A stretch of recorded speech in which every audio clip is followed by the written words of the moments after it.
Okay, this is the match of the round of the Six Nations, and that is Ireland versus England in Dublin. It's Ireland are favourites by a long way. England have got so many issues that they need to resolve. Now, yes, they had a better autumn than expected, but if you look at their international year last year, they weren't great. They were very inconsistent, and several key problems were highlighted. Uh, Part of the issue was Eddie Jones's tactics and team selection. But we have to look actually deeper at the problems that England face. Ireland, I can't see a weakness with Ireland if I'm honest. At this point, they've got all the tools necessary to win again.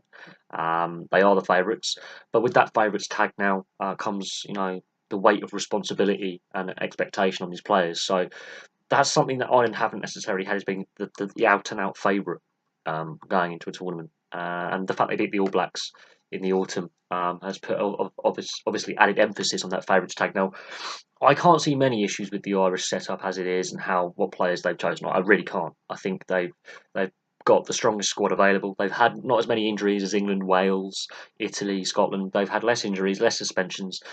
This is pretty much the best side Joel Schmidt can put out. This is the best squad he can put out right now. On the England side of things, there are so many issues. The fly half position, the inside centre position, fullback's been questioned. Who should be captain? Um, Selections in the pack.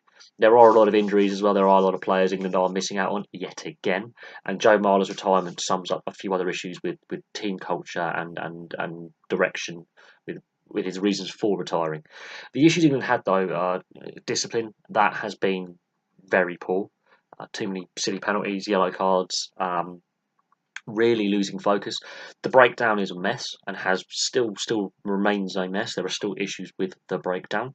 They're getting turned over too much. They're not competing as well on the floor. They either put too many people in a ruck or not enough. So they do sometimes surrender, the initiative there, and they give too many. And most of their penalties are at breakdown and ruck and maul time.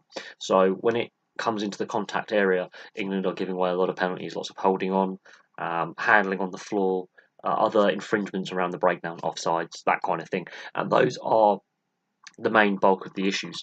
But then also game management has been questioned, and some of the tactics employed. They sometimes can seem one-dimensional. There's been question marks, over some of the selections of certain players in the inside centre role, for example, or outside centre role. And in this case, Jack Nowell being selected, and the words quoted are he's going to be the ninth forward on the field. Now, Jack Nowell is a winger and a fullback. He's a very good ball carrier. He's exceptionally good. He's an underrated ball carrier in my mind. He also has got a good try scoring record as well. The issue is, are you restricting your flexibility in the back line by having him play a certain role that is slightly different to what he would do at Exeter and what he's done in the past, which is to be a finisher and a get out of jail card running the ball back rather than kicking it back? Are you limiting your flexibility by basically saying he's going to be around the breakdown more and on the fringes of the breakdown more? So I'm not necessarily sure that's the way to unlock the Irish defence um, by using a back as a ninth forward and a fourth back rower. I don't know if that necessarily suits Jack Nowell's skill set perfectly, um, and that does restrict flexibility in attack. Um, and it also may cause issues in defence if the system breaks down. Or Jack Nowell gets injured or has to be subbed off or is yellow carded, that then creates a problem with lack of flexibility. Eddie Jones was criticised for some of his tactics last year, and it was a shocking Six Nations. And people are also questioning whether Owen Farrell or Dylan Hartley, who should be captain. Dylan Hartley is not 100% fit half the time. So Hooker's a question mark. There's a lot of question marks over the England side. There's a lot of questions to be answered, considering that this is the wealthiest federation. The RFU are the wealthiest union out there. They've got the most registered players to choose from. So selection's been questioned as well with the constantly selecting the same group of players by reputation rather than actual form. That's been question marked. So England have a lot of questions to answer. So they're under a lot of pressure as well. Ireland, I think, are under pressure because they've got that favourites tag and the fact that they are one of the few Northern Hemisphere sides to beat New Zealand more than once in a couple of years. So they're under the spotlight because they've proven as a test side that the Chicago Soldier Field victory over New Zealand wasn't a one-off. They did it in Dublin in November, December time, and they are proving that they are the number one team in the world right now.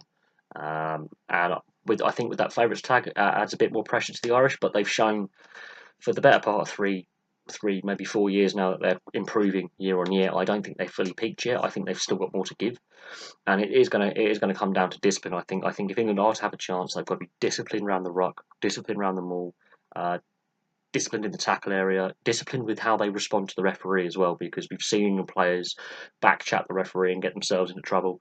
And also, I think they've got to be a bit more flexible. I think Jack Nowell, yes, have him on the field, but have him as a strike runner rather than as a ninth forward. That just says you basically surrendered the forward battle already by having to use an outside back as a back row forward. It says you don't have confidence in the 8 forwards you've selected, and that doesn't work for me. But that's my feeling on it. But overall, I think Ireland are favourites for this one, and we'll have to wait and see what the Irish go and do and what the English do in response. Thank you very much for watching, and hopefully it's a good game. And hopefully the weather doesn't disrupt it too much. The weather obviously has been horrific in not just England, but across Northern and Central Europe so far this winter, and it will have a massive impact on how the game is played. We saw it had a massive impact in the France-Wales game, and I would expect it to have a similar impact for Scotland and for the Ireland games as well. So thank you very much for watching. I'll have some more videos for you soon.